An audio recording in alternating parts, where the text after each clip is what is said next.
أعوذ بالله من الشيطان الرجيم بسم الله الرحمن الرحيم السلام عليكم ورحمة الله وبركاته الحمد لله والصلاة والسلام على سيدنا رسول الله محمد بن عبد الله صلى الله عليه وسلم وعلى آله وصحبه موالى ولا حول ولا قوة إلا بالله العلي العظيم. Muslimin dan muslimat, hadirin dan hadirat yang dirahmati Allah Subhanahu wa taala. Assalamualaikum warahmatullahi wabarakatuh. Nawaitu ta'alluma wa ta'lim wa tadhakkura wa tadhkir wal naf'a wal intifa' wal ifadata wal istifadah wal hathu ala tamassuki bi kitabillah wa sunnati Rasulillah sallallahu alaihi wasallam wa du'a ila al-huda wa dalalata 'ala al-khair ibtigha'i wajhillah wa qurbihi wa thawabih. Allahumma rzuqna ya rabbi fahman nabiyyin wa hifdhal mursalin wa ilhamal malaikatil muqarrabin birahmatika ya arhamar rahimin walhamdulillahi rabbil alamin. Para jemaah yang dirahmati Allah Subhanahu wa taala, alhamdulillah, bersyukur kita kepada Allah Subhanahu wa taala kita dapat berjumpa dalam keadaan sihat wal afiah, dan mudah-mudahan perjumpaan kita ini diberkati oleh Allah Subhanahu wa taala. Para jemaah yang dirahmati Allah, hari ini minta maaf, saya rasa mungkin sebahagian dari para jemaah dapat mengikuti pengajian-pengajian yang saya pimpin melalui platform Majlis Rasulullah sallallahu alaihi wasallam Singapura, dapat mengikuti pengajian ini dengan dua live streaming, satu di Facebook Majlis Rasulullah, lagi satu di channel YouTube yang saya selalu menggunakan application StreamYard. Tetapi hari ini tak dapat saya nak gunakan application StreamYard kerana ada kerosakan sedikit pada saya punya laptop, saya punya MacBook. Jadi saya hanya menggunakan secara biasa, iaitu dengan menggunakan handphone saja. Jadi cuma dapat adakan live streaming di Facebook saja. Nanti insya-Allah anak murid saya dia akan uploadkan ke YouTube, Baik, para jemaah yang dirahmati Allah, kita langsung mulakan pengajian kita ini. Setiap hari Isnin selalu kita membaca kitab Al-Adhkar Imam An-Nawawi rahimallahu taala. Maka mari sama-sama kita baca surah Fatihah. Al-Fatihah ila hadratin Nabi Muhammadin Rasulillah sallallahu alaihi wasallam wa ashabil kiram, thumma ila sahibul muallif al-kitab Al-Adhkar lil Imam Zakaria Sharaf An-Nawawi. Anna Allah yaftah alaina wa alaikum futuhal arifin wa yufaqqihna wa iyyakum fid din. ثم إلى حضرة المرحوم صاحب مترجمة هذا الكتاب شيخنا ومرشدنا ومربينا الحبيب أحمد بن محمد بن صميد، وعلى من نوى أسلفنا صالح، وعلى من نوى شيخنا ومربينا سيد الإمام الحبيب عمر بن محمد بن سالم بن حفيد، وإلى حضرة النبي محمد صلى الله عليه وسلم. الفاتحة. أعوذ بالله من الشيطان الرجيم. بسم الله الرحمن الرحيم. الحمد لله رب العالمين الرحمن الرحيم مالك يوم الدين إياك نعبد وإياك نستعين اهدنا الصراط المستقيم صراط الذين أنعمت عليهم غير المغضوب عليهم ولا الضالين آمين. بسم الله الرحمن الرحيم. Kita akan teruskan pengajian kita. Kita akan sambung kembali pengajian kita, iaitu pengajian kitab Al-Adhkar lil Imam An-Nawawi, pada fasal yang memperjelaskan tentang para alim ulama bersepakat membolehkan berzikir dengan hati. Sebelum itu kita ada membaca bab yang memperjelaskan berkenaan tentang firman Allah Subhanahu wa taala pada surah Al-Ahzab ayat yang ke-35, Innal muslimina wal muslimati wal mu'minina wal mu'minati wal qanitina wal qanitati, sampailah akhir ayat tersebut. masih lagi membicarakan berkenaan tentang bab berzikir para jemaah sekalian. Kita telah sama-sama mempelajari bagaimana itu bab berzikir ya dan sebagainya, maka sampailah kita sekarang ini kepada bab yang baru. Saya ulang sekali lagi, bab ini bab yang memperjelaskan berkenaan tentang para ulama bersepakat membolehkan berzikir dengan hati dan lisan bagi orang yang berhadas kecil dan berhadas besar, iaitu junub. Boleh kalau nak berzikir, tak jadi masalah ya. Bagi orang yang berhadas kecil berarti orang itu tidak berwudu ya. Kalau orang berhadas besar berarti orang itu apa? Dalam keadaan junub. Begitulah dia. Ya, dan juga diperbolehkan berzikir dengan hati dan lisan bagi orang perempuan yang apa? Yang sedang dalam keadaan haid dan dalam keadaan nifas. Ya, dalam keadaan haid seperti apa yang kita mengetahui, haid adalah darah yang keluar dari rahimnya orang perempuan pada waktu-waktu yang tertentu dengan cara yang sihat. Berarti dengan cara yang sihat itu apa? Maksudnya orang perempuan itu kalau tidak datang haid sama sekali berarti dia tidak sihat. Dan kalau dia berhaid berterusan pun tidak sihat. Maka dia ada datang waktu-waktu yang khusus. Nanti insya-Allah kita bahas bab fikih. Kalau pada setiap-tiap hari Sabtu kita belajar bab fikih, insya-Allah sampai bab haid kita akan sama-sama mempelajarinya. Dan juga bagi orang perempuan yang dalam keadaan nifas. Nifas seperti apa yang kita mengetahui adalah darah yang keluar setelah melahirkan.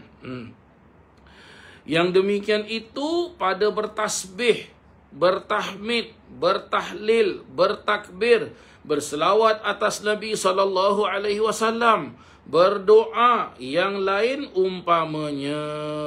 Berarti apa?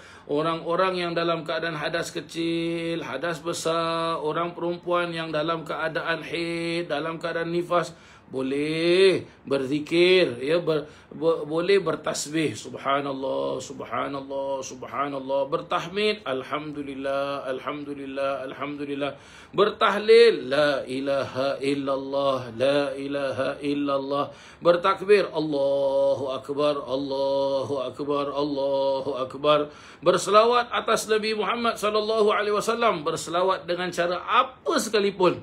Maksud dengan cara apa sekalipun, iaitu awak nak baca selawat bagi macam mana pun selawat pun boleh. Awak nak baca selawat seperti selawat Allahumma salli ala Sayyidina Muhammadin wa ala alihi wa sahbihi wa sallim, boleh. Allahumma salli ala Sayyidina Muhammad wa ala ali Sayyidina Muhammad, boleh. Allahumma salli ala Sayyidina Muhammadin apa? Ya, kita nak baca, katakan kita nak baca selawat apa? Selawat munjiat. Allahumma salli ala Sayyidina Muhammadin salatan tunjina biha min jami'il ahwali wal afat wa taqdirana biha min jami'il hajat, tahruna biha min jami'is sayyi'at, tarfa'una biha indaka 'al darajat, tuballighuna bi aqsal ghayat min jami'il khairat fil hayati wa ba'da al mamat, innaka 'ala kulli syai'in qadir. Ataupun kita nak baca selawat apa? Selawat syifa. Allahumma salli ala Sayyidina Muhammadin apa? Selawat syifa. Macam mana selawat syifa tu lupa saya. Allahumma salli ala Sayyidina Muhammadin. Allahumma salli ala Muhammad. Apa lagi? Lupa saya para jemaah sekalian. Yang penting apa selawat pun awak nak baca pun boleh, ataupun awak nak baca sallallahu ala Muhammad sallallahu ala Muhammad sallallahu ala Muhammad sallallahu ala Muhammad, boleh tak? Boleh. Ataupun awak tahu-tahu nak baca selawat bagaimana? Ya Nabi salam alaika, ya Rasul salam alaika. Ustaz, itu kan maulud. Maulud kan baca selawat pada Nabi SAW. Maka boleh. Tak jadi masalah para jemaah sekalian. Tak ada masalah apa-apa pun. Ataupun apa? Ustaz, saya banyak dosa. Saya nak istighfar pada Allah Ta'ala. Astaghfirullahalazim. Astaghfirullahalazim. Boleh tak? Boleh. Boleh. Tak jadi masalah. Ustaz, saya nak baca Sayyidul Istighfar. Ya. Allahumma anta rabbi la ilaha illa anta khalaqtani wa ana abduka wa ana ala ahdika. Sampailah habis. Boleh tak? Boleh. Tak jadi masalah. Boleh. Ya, boleh. Ataupun apa, kita nak berdoa pada Allah Subhanahu wa taala, Rabbana atina fid dunya hasanah, boleh, tak jadi masalah para jemaah sekalian, ya. Dan yang lain umpamanya seperti apa yang dijelaskan oleh Imam An-Nawawi rahimallahu taala. Dan diperjelaskan juga ialah akan tetapi membaca Al-Quran adalah haram hukumnya bagi orang yang dalam keadaan hadas besar. Orang itu junub. Junub di sini para jemaah sekalian, baik dia junub akibat baligh ataupun dia junub gara-gara terjadi persetubuhan jima suami dan isteri dan sebagainya. Dan juga orang perempuan yang didatangi haid dan nifas, sama ada dia membaca sedikit atau banyak walaupun setengah ayat, maka hukumnya haram, tak boleh para jemaah sekalian. Hanya dibolehkan mengingatkan bacaan Al-Quran di dalam hati tanpa melafazkan. Begitu pula dibolehkan melihat pada mushaf. Mushaf tu apa para jemaah sekalian? Mushaf tu Al-Quran lah, ya. Jadi bagaimana orang perempuan dalam keadaan haid nifas, orang perempuan dan laki-laki dalam keadaan junub, boleh tak melihat mushaf, iaitu melihat Al-Quran? Boleh tak? Boleh, tak jadi masalah, ya. Tak haram hukumnya. Ya, begitu pula diperbolehkan melihat pada mushaf dan membaca dengan hati, tidak melafazkan para jemaah sekalian. Berkata para sahabat kami, boleh bagi orang junub dan perempuan yang datang haid membaca ayat berikut ketika ditimpa musibah. Katakan terdengar musibah. Musibah apa? Ada terdengar kawan dia ke, anak dia ke, ahli keluarga ke, orang yang dia kenal meninggal ataupun aksiden ataupun kecelakaan. Jadi apa? Bila dia dengar gitu, inna lillahi wa inna ilaihi raji'un. Dia pun sebut inna lillahi wa inna ilaihi raji'un. Boleh ke tak boleh? Hukum dia boleh. Ustaz, tapi itu kan ayat Quran. Dia membaca, orang yang dalam keadaan junub ataupun orang dalam keadaan haid dan nifas membaca inna lillahi wa inna ilaihi raji'un, bukan berarti dia itu niat membaca Al-Quran. Tetapi apa? Dia apabila terdengar musibah, maka dia pun ingat pada Allah Subhanahu wa taala. Bukan tujuan dia membaca Al-Quran. Kalau dia tujuan baca Al-Quran, haram hukumnya para jemaah sekalian, ya. Tak boleh, haram hukumnya. Baik. Dan ketika dia nak naik kenderaan, ya, orang nak naik kenderaan sunnah, bila kita naik kenderaan baca doa, ya, iaitu apa? Subhanalladzi sakhkhara lana hadza wa ma kunna lahu muqrinin. Ya, dalam surah Az-Zukhruf, ya, dalam surah Az-Zukhruf, ya, di Al-Quran ni para jemaah sekalian, ya, ayat yang ke-13 para jemaah sekalian, ya. Artinya subhanalladzi, maha suci Allah Subhanahu wa taala, sakhara lana hadza, yang mengadakan kenderaan ini bagi kami, wa ma kunna lahu mukrinin, dan tanpanya kami tidak dapat berbuat apa-apa. Ataupun dia mengucapkan doa, ya, seperti di dalam Al-Quran juga, ya, pada ayat yang ke-201 surah Al-Baqarah, Rabbana atina fid dunya hasanah wa fil akhirati hasanah wa qina adzabannar. Boleh, tak jadi masalah. Ya. Dan Imam An-Nawawi rahimallahu taala memperjelaskan lagi, semua itu hendaklah diniatkan membacanya, bukan membaca Al-Quran. Ya, membaca bagaimana para jemaah sekalian? Diperjelaskan, iaitu kalau orang itu niat berzikir, boleh. Tapi kalau dia niat membaca Al-Quran, maka hukumnya haram, berdosa. Ya. Kerana apa? Sebab Al-Quran ada sepotong ayat Al-Quran, Allah Subhanahu wa taala jelaskan, la yamassuhu illal mutahharun. Janganlah kamu menyentuhnya kecuali kamu dalam keadaan suci. Jadi menyentuh tu bukan hanya yang masuhu tu bukan hanya erti memegang menyentuh tu, tetapi yang masuhu juga apa? Perlu untuk apa? Menjaga kemurnian, kesucian, kemuliaan, keagungan Al-Quranul Karim. Ya, baik.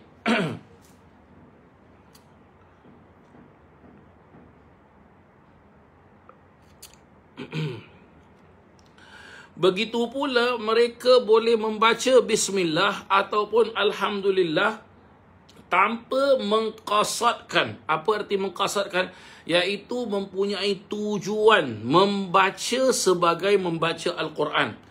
Dia baca Bismillahirrahmanirrahim. Padahal dia dalam keadaan junub, dalam keadaan haid. Tapi tujuan dia baca basmalah tu, baca Bismillahirrahmanirrahim tu, bukan dia baca Al-Quran. Tapi apa tujuan dia baca Bismillahirrahmanirrahim? Nak makan, nak minum air, kita nak buat sesuatu. Jadi bagaimana? Kita bacalah Bismillahirrahmanirrahim. Kerana apa? Nabi SAW bersabda, La tabda'u syai'an illa bil basmalah. Tu dia. Ya. Janganlah kamu memulakan sesuatu kecuali dengan basmalah, iaitu Bismillahirrahmanirrahim. Begitu dia para jemaah yang dirahmati Allah Ta'ala. Jadi apa? Dengan tanpa mengqasadkan membacanya sebagai membaca Al-Quran, sama ada mereka telah mengqasadkan bacaan itu sebagai zikir ataupun tidak ada qasad sama sekali. Ya. Dan boleh juga dibacanya dan boleh juga dibacakannya dalam menetapkan harga suatu barang, kecuali jika dikasarkan bacaan itu sebagai bacaan Al-Quran. Tu dia. Ya, contoh katakan katakanlah saya jual apa? Awak datang kedai saya. Ya. Kedai saya jual apa? Kedai saya katakanlah jual baju. Jadi awak pun tanya, Assalamualaikum. Waalaikumsalam. Ya. Waalaikumsalam. Yang ini harga dia berapa baju ni? Saya pun cakap dengan isteri saya. Yang tengok tu, customer dekat luar tu, dia nak beli baju lah. I ada hal sikit nak buat ni. Jadi kebetulan pula isteri saya dalam keadaan uzur, dalam keadaan haid. Jadi isteri saya bilang, ya, baju yang mana satu? Yang ini, yang color merah ni. Isteri saya pun apa? Pegang baju tu. Oh, yang ini Bismillahirrahmanirrahim. Tengok. Tujuan isteri saya baca Bismillahirrahmanirrahim bukan niat baca Quran, tapi niat apa? Nak jual baju supaya berkat, baca Bismillahirrahmanirrahim. Boleh ke tak boleh macam gitu? Boleh. Haram tak? Tidak haram. Berdosa tak? Tidak berdosa. Begitulah dia yang diperjelaskan, ya. Dan dijelaskan lagi oleh Imam An-Nawawi rahimallahu taala, iaitu apa? Dibolehkan juga bagi orang yang junub dan perempuan haid membaca ayat-ayat Al-Quran yang telah dibatalkan bacaannya, ya, iaitu yang dimansuhkan, seperti ayat Asy-syaikhu wasy-syaikhatu idza zanaya farjumuhuma. Orang tua lelaki dan orang tua perempuan apabila mereka berzina, maka rajamlah mereka keduanya. Adapun jika mereka berkata kepada yang lain seperti ayat ini, khudhil kitaba bil quwwah, iaitu ambillah kitab ini dengan bertenaga, pada surah Maryam ayat yang ke-12, ataupun dengan mereka berkata dengan ayat udkhuluha bisalamin aminin, yang artinya masuklah ke dalamnya dengan damai, aman, sentosa.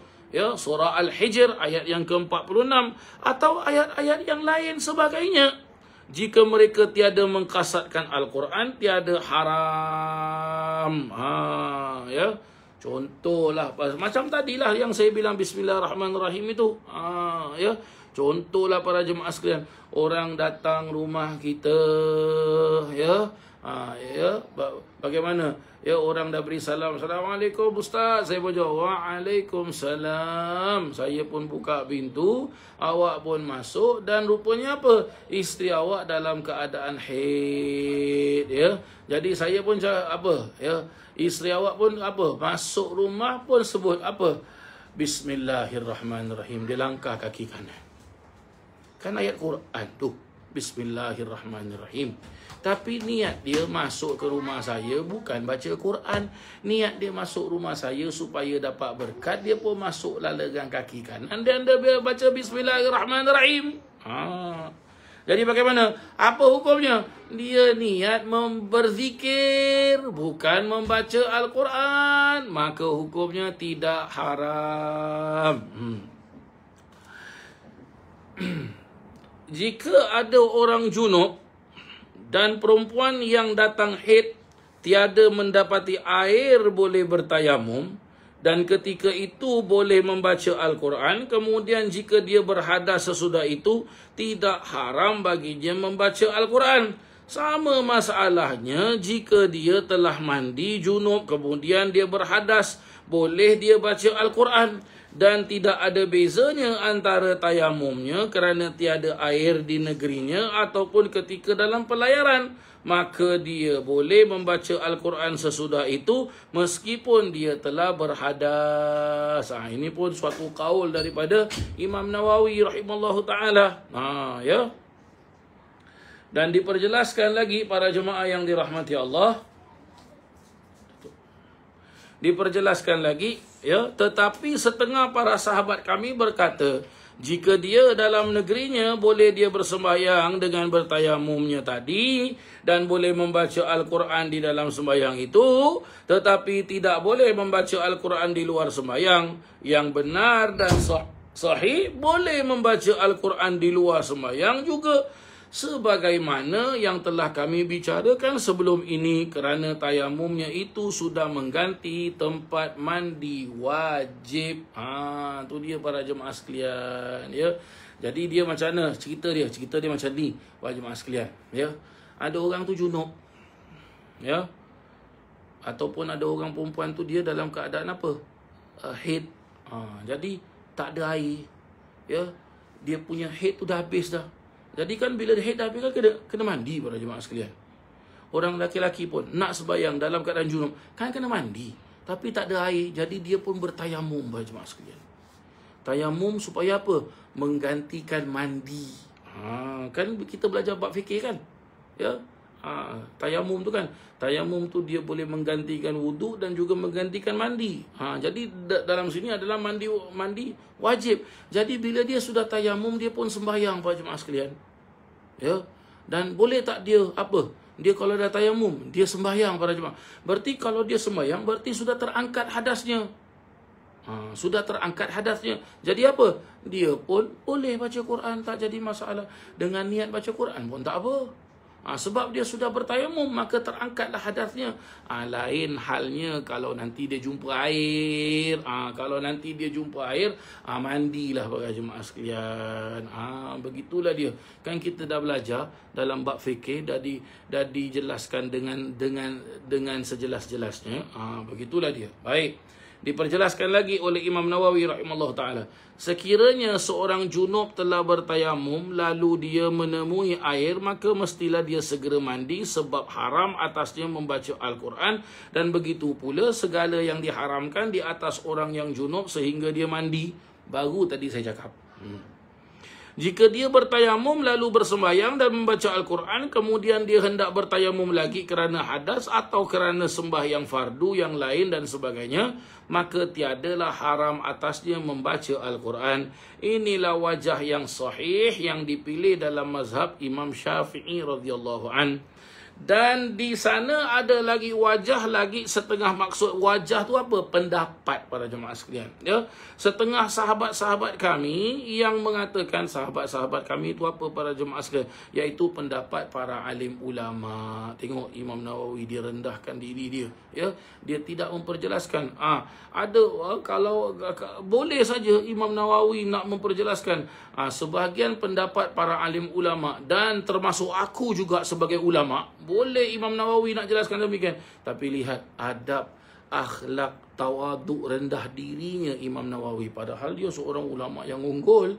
Ya, dan saya rasa kalau para jemaah rujuk kembali kepada pengajian-pengajian kita pada setiap hari Isnin, ya, dah dijelaskan dan dah diceritakan tentang Imam Nawawi. Siapa tu Imam Nawawi rahimallahu taala? Begitu dia para jemaah yang dirahmati Allah Subhanahu wa taala. Ya, diperjelaskan, dan di sana ada lagi wajah bagi setengah-setengah sahabat-sahabat kami yang mengatakan hukumnya haram, dan ini pendapat yang dhaif, yang lemah. Begitulah dia. Adapun jika orang junub itu tiada mendapat air atau tanah untuk tayamum atau debu tanah, ya, maka hendaklah dia bersembahyang kerana menghormati waktu sesuai dengan keadaannya. Ya, dia tak cari air dah tak ada. Ya, nak cari tanah untuk bertayamum pun tak ada. Jadi apa dia kena buat? Dia pun kena sembahyang juga. Tapi sembahyang macam mana? Itulah nama dia, sembahyang hormat waktu. Tu dia. Ya, tak boleh kita tak boleh terus kalau macam gitu aku tak payah sembahyang dah. Haram para jemaah sekalian.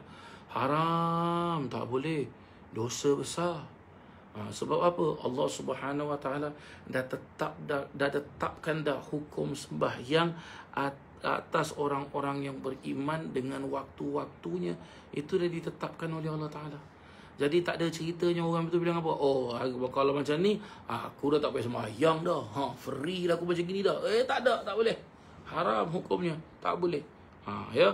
Jadi kalau dia dalam keadaan sembahyang hormat waktu, ya, maka haram atas dia untuk membaca Al-Quran di luar solat. Kalau dalam solat terpaksa dia baca. Sebab apa? Ya, sebab apa? Takkanlah awak nak sembahyang Allahu Akbar diam aja. Fatihah pun tak nak baca. Apa pasal? Tak boleh baca. Kenapa? Saya dalam keadaan junub, jadi saya nak mandi pun tak ada air, saya nak tayamum pun tak ada tanah, jadi diam. Tak sah sembahyang awak. Kenapa pula ustaz tak sah? Sebab salah satu syarat, ya, rukun dalam sembahyang mesti baca surah Fatihah. Jadi dalam sembahyang okey dia bacalah surah Fatihah.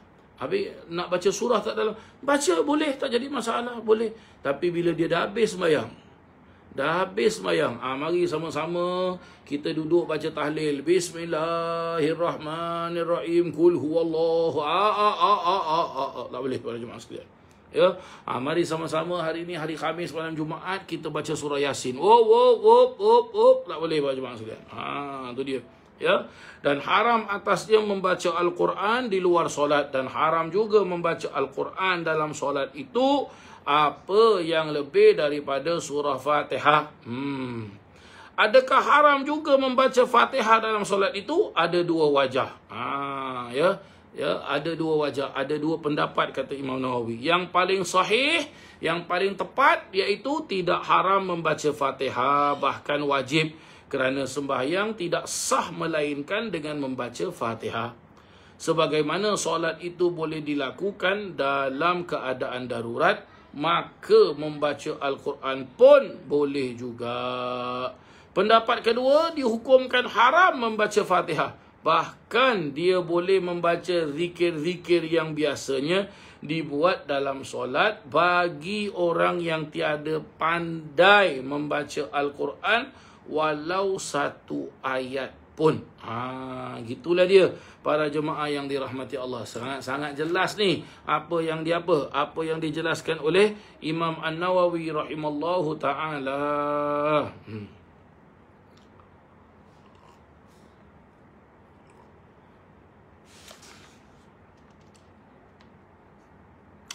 Baik para jemaah sekalian, ya, kita baca lagi sikit je dah nak habis satu bab dah, ya. Saya rasa hari ni saya nak baca 2 bab lah para jemaah sekalian. Sebab apa? Bab lagi satu pun tak panjang mana, pendek saja para jemaah sekalian kan dia. Ya, insya-Allah. Boleh insya-Allah. Sebab kalau kita baca satu bab, ni kitab dia tebal ni. Bila nak khatam? Tak khatam ni. Ya. Ya. Jadi kita baca lebih sikitlah, tak apa, ya. Tak apa para jemaah sekalian, ya. Sekali-sekali kita jadi apa? kita jadi bookworm. Tu dia para jemaah sekalian ya. Baik, semua ini terkira masalah-masalah cabangan yang saya kira patut dicatat.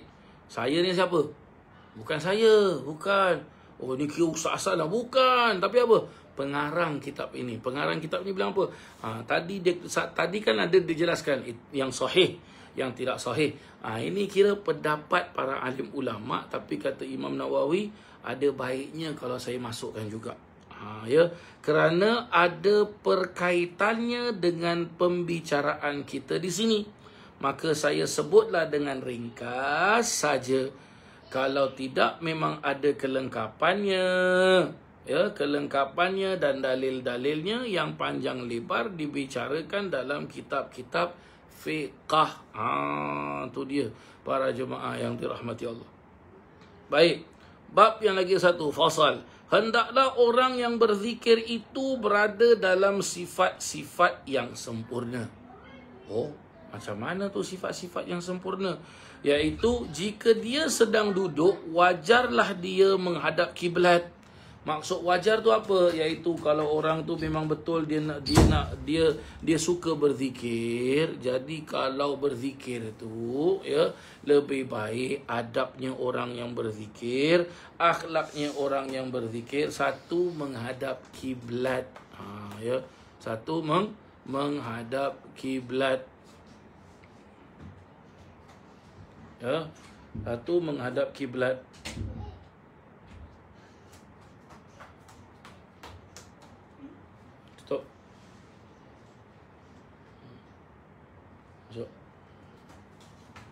Satu, menghadap kiblat. Lagi satu, duduk dengan merendahkan diri dan penuh khusyuk. Duduk merendahkan diri ni ada sebahagian dari para alim ulama jelaskan apa? Tunduk. Ada lagi sebahagian dari para alim ulama duduk merendahkan diri ni ialah apa? Dia duduk dalam keadaan tahiyat akhir. Ada yang memperjelaskan dia duduk dalam keadaan tahiyat awal. Ada yang memperjelaskan duduk seperti duduk bersila tapi dia tunduk. Jangan angkat kepala. Dan dia apa? Merasakan dirinya ini apa?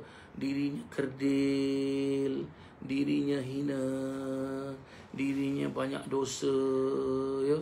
Dirinya apa? Memang apa? Memang apa? Memang memerlukan Allah Ta'ala. Sangat-sangat memerlukan Allah Subhanahu wa Ta'ala. Ya, sangat-sangat memerlukan Allah Subhanahu wa Ta'ala. Itu dia. Ya. Dan bagaimana lagi? Bertenang dan tentram serta menundukkan kepala. Baru tadi saya cakap. Ya, tenang. Maksud tenang tu apa? Relax semua para jemaah sekalian. Ada lagi para alim ulama mengajarkan kepada kita, kalau boleh bila kita nak berzikir ni, ataupun kita senang cakap kita nak beribadah lah, ya, bukan hanya pakaian kita perlu kita bersihkan, bukan hanya tubuh badan dan tempat yang untuk kita beribadah, ya, tetapi apa? Kalau boleh berwangi-wangian lah sedikit. Sebab apa? Berwangi-wangian ini mendatangkan ketenangan, ya, mendatangkan ketenangan. Macam seperti saya sendiri, para jemaah sekalian, minta maaf lah ya. Kita kongsi sikit cerita bagi jemaah saya. Tiap-tiap hari kalau saya nak mulakan pengajian, sebelum saya mulakan pengajian, pasti nanti saya bakar sedikit wangi-wangi. Imam saya bakar gaharu ataupun saya bakar stanggi. Tengoklah mana yang kira yang apa, yang mood saya hari tu nak bakar kayu gaharu, saya bakar kayu gaharu. Mood saya hari tu nak bakar stanggi, saya bakarlah stanggi. Jadi apa? Wangi-wangi para jemaah sekalian. Begitu dia. Ya, begitu dia para jemaah sekalian, ya. Dan seandainya dia berzikir tanpa memerhatikan keadaan yang tersebut tadi, tidak ada salahnya dan tidak pula makruh. Akan tetapi jika dilakukan seperti itu tanpa uzur, maka dia telah meninggalkan yang utama, afdal. Apa maksud dia tu para jemaah sekalian? Maksudnya ialah apa? Bila seseorang itu nak berzikir, nak beribadah, kalau boleh dia beribadah tu dengan apa? Hati dia pun hadir pada Allah Ta'ala. Maksud hati hadir pada Allah Subhanahu Wa Ta'ala tu bagaimana? Dia punya khusyuk, concentration tu, ya, tumpukan pada Allah Subhanahu wa taala.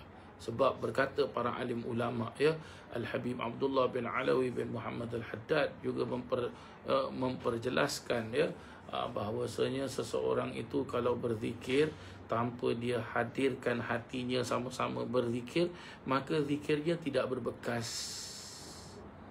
Zikirnya tidak berbekas. Begitu dia para jemaah yang dirahmati Allah. Walaupun dia tidak salah, ya, walaupun dia tidak salah, ya, tapi apa? Kalau boleh, kita kalau boleh nak beribadah tu ibadah dengan sempurna, para jemaah sekalian. Dan lagi satu, apa dia para jemaah sekalian? Selalu para alim ulama kalau mereka beribadah, kalau mereka berzikir, mereka suka tutup mata. Dia tak buka mata. Dia tak buka mata, dia tutup mata. Kenapa dia tutup mata para jemaah sekalian? Sebab apa? Supaya dia tak nampak semua ni.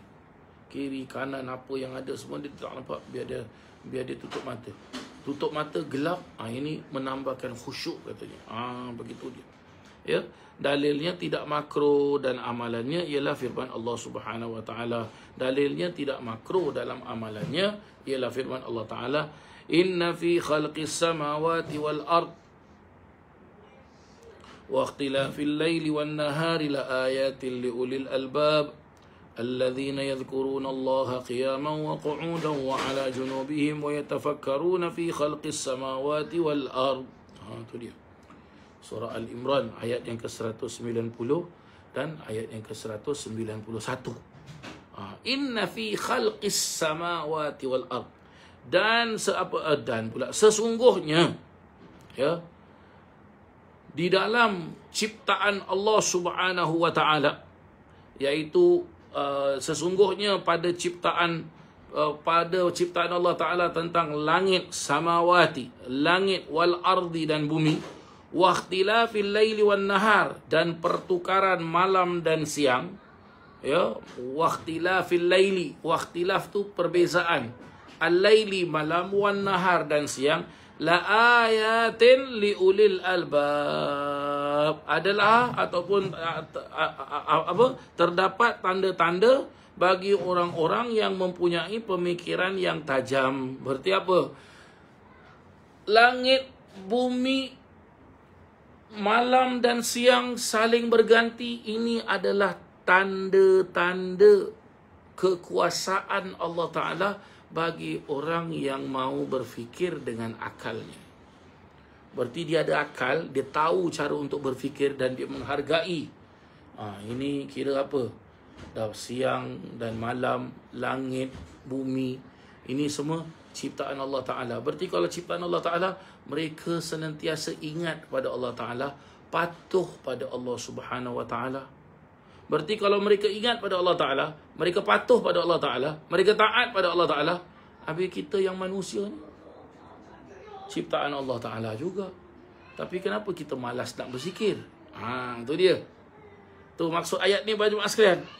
Dan ayat yang ke-191 pula diperjelaskan, alladzina yadhkurunallaha qiyaman. Ya, yang mana, ya, kita ini boleh berzikir kepada Allah Subhanahu wa taala dalam keadaan apa? Qiyaman, berdiri, wa qu'udan, dan duduk, wa 'ala junubihim, dan berbaring, wa yatafakkaruna fi khalqis samawati wal ard, dan mereka memikirkan tentang penciptaan langit dan bumi. Tu dia para jemaah sekalian. Jadi tak salah kalau ada orang baring dia berzikir, baring dia baca Quran, ya, ataupun dia duduk dia berzikir, ataupun dia berjalan dia berzikir. Boleh tak? Boleh tak, jadi masalah. Ataupun bila orang itu sudah datang zauk, datang sedap, dia berzikir, dia berdiri pun dia berzikir, la ilaha illallah, la ilaha illallah, la ilaha illallah. Ataupun bila dia duduk goyang badan dia pusing, la ilaha illallah, la ilaha illallah. Kan ada sebahagian daripada ilmu tasawuf, iaitu ilmu tarikat, yang bagaimana mereka zikir tu apa? Mereka zikir tu bukan hanya duduk. Seperti apa? Mereka bergoyang, la ilaha illallah. Tarikat macam tarikat Saman. Tarekat Saman ada zikirnya begitu. Ya, ada lagi zikirnya secara berkelompok. La ilaha illallah, la ilaha illallah. Boleh tak boleh? Boleh. Habis ustaz, ada orang bilang, ini salah ni, murtad ni, syirik ni. La haula wala quwata illa billah. Ya. Kenapa pula dia nak mengatakan orang yang... Ini kan dalil Al-Quran ni. Allah Ta'ala dah sebut tadi dah.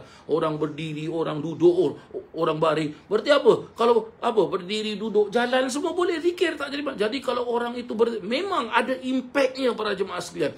Bila kita berzikir, memang ada impak. Kenapa dari tadi Imam Nawawi rahimallahu ta'ala memperjelaskan kita kalau nak berzikir disuruh duduk, disuruh menghadap kiblat, disuruh rendahkan diri, tunduk kepalanya, pejamkan mata. Kenapa? Sebab apa? Kita nak berzikir berarti apa? Kita nak berzikir, kita nak dekatkan diri kita pada Allah Subhanahu Wa Taala.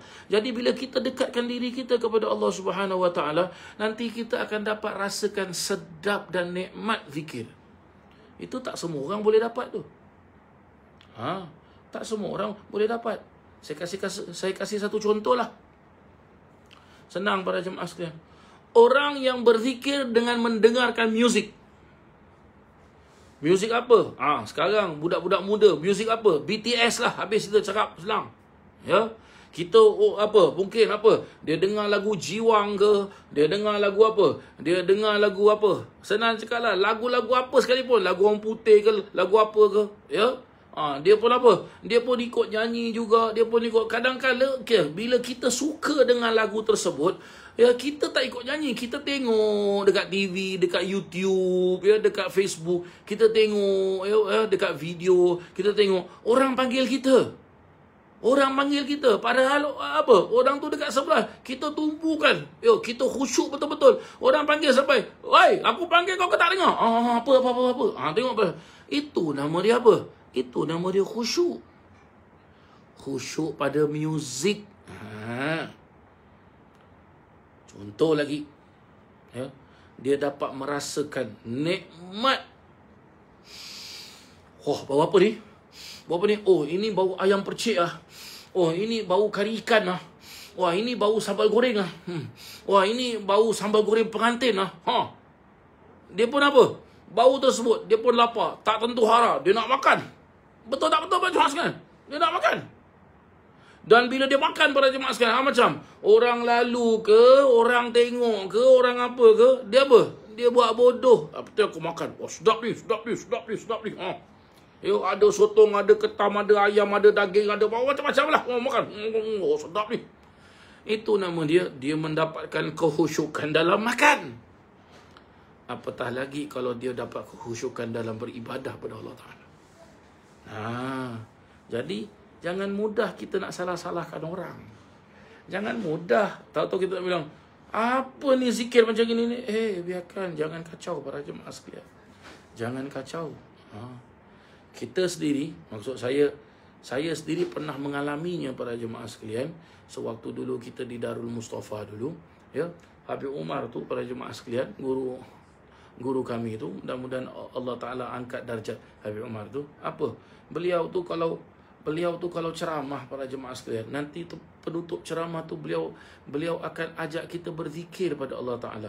Habib Umar ni apa? Kadang-kadang bila dia ceramah tu, dia bila membaca ayat-ayat Al-Quran yang mengingatkan kita kepada Allah Ta'ala, mengingatkan kita kepada Nabi SAW, mengingatkan kita kepada azabnya Allah Ta'ala, nangis kita. Tahu-tahu nanti dia angkat tangan, Ya Allah. Dia hanya sebut Ya Allah. Tahu-tahu dia kejam mata, ataupun kadang-kadang dia tengok atas, dia angkat tangan.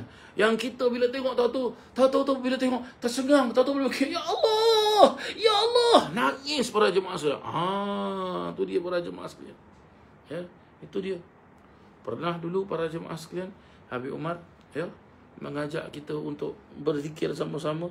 Jadi penutup ceramahnya, jadi akhirnya pun dia dah baca doa, kita dah nangis-nangis lah.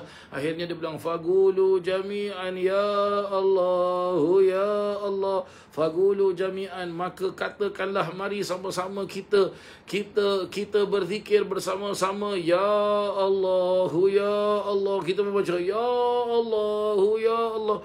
Nanti bila tahu-tahu suara Habib Umar makin tinggi, ya Allahu ya Allah. Habib Umar tengok kita dah ya Allah, ya Allah, nangis-nangis kita. Tengok para jemaah, ini kekuatan, impact orang berzikir para jemaah sekalian. Memang berzikir itu mempunyai apa? Mempunyai suatu kekuatan. Apatah lagi zikir tersebut ataupun wirid yang kita amalkan, zikir yang kita amalkan tu, kita bertalaki dengan guru. Maksud talaki itu apa? Ya, kita berbaiat dengan guru, kita ambil ijazah daripada guru. Sebab apa? Dia mempunyai connection, dia mempunyai hubungan batin para jemaah sekalian. Dia mempunyai hubungan batin. Ini amalan seperti ini para jemaah sekalian. Amalan seperti inilah yang paling ampuh, ya, yang paling power to the max para jemaah sekalian. Tengok apa kata Imam Nawawi rahimahullah ta'ala. Tersebut dalam Sahih Bukhari dan Sahih Muslim daripada Sayyidatina Aisyah radhiyallahu anha, dia berkata, pernah Rasulullah sallallahu alaihi wasallam berbaring di atas pangkuanku padahal aku sedang kedatangan haid, dan beliau membaca Al-Quran. Riwayat Imam Bukhari dan Muslim. Dan pada riwayat yang lain, sedang kepala beliau pada pangkuanku dan aku sedang kedatangan haid. Tengok, walaupun Sayyidatina Aisyah tu dalam keadaan haid, Rasulullah baring dekat pangkuan sedang. Maksud pangkuan tu berarti baring dekat peha Sayyidatina Aisyah lah. Sambil baring, sambil berzikir. Boleh, tak jadi masalah. Suatu riwayat lain daripada Sayyidatina Aisyah radhiyallahu anha, katanya lagi, sesungguhnya aku membaca hizibku. Hizib tu apa para jemaah sekalian? Wirid yang dibaca tetap pada waktunya. Itu makna hizib para jemaah sekalian. Ada juga para alim ulama memperjelaskan hizib itu ialah apa? Suatu amalan, contoh amalan yang dia baca walaupun itu berbentuk Al-Quran para jemaah sekalian. Ada juga ulama berpendapat demikian. Sedangkan aku berbaring di atas kasurku. Kasur tu tilam para jemaah sekalian. Dia kasur tu tilam ataupun apa? Ataupun katil. Dalam bahasa Arab disebut sarir para jemaah sekalian, ya. Begitulah dia yang dijelaskan oleh Imam An-Nawawi rahimallahu taala. Jadi bagaimana kita nak berzikir diri? Boleh duduk, boleh jalan, boleh baring, boleh dalam keadaan makan, boleh dalam keadaan meeting, boleh, ya, dalam keadaan apa saja kita boleh berzikir para jemaah sekalian. Akan tetapi di antara zikir-zikir perlu juga kalau boleh apa, kita mempunyai amalan. Amalan bagaimana? Amalan wirid, amalan zikir yang mana kita istiqamah mengamalkannya. Satu. Nombor dua, kalau boleh kita mempunyai amalan wirid zikir yang mana kita terima daripada guru kita. Itu lagi bagus para jemaah sekalian, ya. Itu lagi bagus. Begitulah dia, ya, begitulah dia. Maka jangan kita malas-malas nak berzikir, jangan kita malas-malas nak berwirid, ya. Jangan malas-malas kita nak beribadah pada Allah Taala, jangan malas-malas, ya. Salah satu sedapnya, nikmatnya orang yang berzikir adalah apa? Salah satu tanda-tanda nikmat orang yang berzikir, apa dia para jemaah sekalian? Dia kalau tak dapat zikir, dia gelisah. Satu. Nombor dua, kalau kita jumpa dengan orang yang berzikir ni, kita happy. Suka kita tengok muka dia. Dan kalau kita datang rumah dia, kita selesa para jemaah sekalian. Kita bukan seperti cacing kepanasan dah. Itu dia para jemaah sekalian, ya. Begitulah dia yang dijelaskan oleh para alim ulama. Hakadha, ya, alhamdulillah 2 bab hari ini kita baca, dan insya-Allah minggu depan kita sambung lagi, insya-Allah. Baik para jemaah yang dirahmati Allah, terima kasih atas perhatiannya, ya. Insya-Allah nanti kita akan sambung lagi minggu hadapan insya-Allah pengajian kitab Al-Azkar ini, ya. Dan juga insya-Allah besok para jemaah sekalian, iaitu pengajian kuliah maghrib kita anjuran Masjid Al-Abdul Razak, iaitu kitab hadis Riyadhus Salihin. Jadi kalau insya-Allah besok, insya-Allah para jemaah sekalian, jangan lupa 7.45 besok insya-Allah saya akan mula. Saya rasa besok pun saya tak dapat nak buat live streaming dengan StreamYard para jemaah sekalian. Saya akan menggunakan handphone juga para jemaah sekalian, sebab saya tak tahu bila saya punya laptop ni, saya punya komputer ni besok kita nak pergi hantar repair. Saya rasa motherboard dia rosak. Jadi saya tak tahu bila kita boleh hantar repair, bila siap. Jadi besok pun mungkin kita akan menggunakan handphone saja para jemaah sekalian, jadi sesiapa para jemaah yang mengikuti live streaming saya dengan melalui YouTube, minta maaf para jemaah sekalian untuk sementara ni, sebab komputer rosak, laptop rosak. Jadi kita live streaming dengan Allahumma salli ala sayyidina Muhammad, dengan handphone saja, melalui Facebook saja insya-Allah. Al-Fatihah. Anna Allah ya'fu anna wa an walidina wa an auladina wa an masyayikhina wa an muallimina wa an ahli al-huquq alaina wa an jami'il muslimin, wa anna Allah yarzuqna al-futuh wal munuh والرسوخ وصلاح الجسد والروح وتوبة النصوح، وأن الله يرزقنا العلم والعمل ويحفظنا من الزيغ والزلل، وأن الله بجاه سيدنا محمد صلى الله عليه وسلم يغفر الذنوبنا ويذهب عنا غيظ قلوبنا ويجيرنا من مضلات فتن ما ظهر منها وما بطن، وأن الله يرزقنا القبول والإقبال والفوز برضا رب العالمين في الدين والدنيا والآخرة، وأن الله يصلح العباد والبلاد ويرحم العباد والبلاد، وأن الله يحفظ علينا الإسلام والإيمان ومن يعتادون الرواها والقراءة في هذا المكان الشريف وتوفاهم الموت، وأن الله الكريم يغفر لنا ولهم ويختم لنا بالحسنى، وإلى حضرة النبي محمد صلى الله عليه وسلم. الفاتحة. أعوذ بالله من الشيطان الرجيم. بسم الله الرحمن الرحيم. الحمد لله رب العالمين الرحمن الرحيم مالك يوم الدين. إياك نعبد وإياك نستعين. اهدنا الصراط المستقيم صراط الذين أنعمت عليهم غير المغضوب عليهم ولا الضالين. آمين.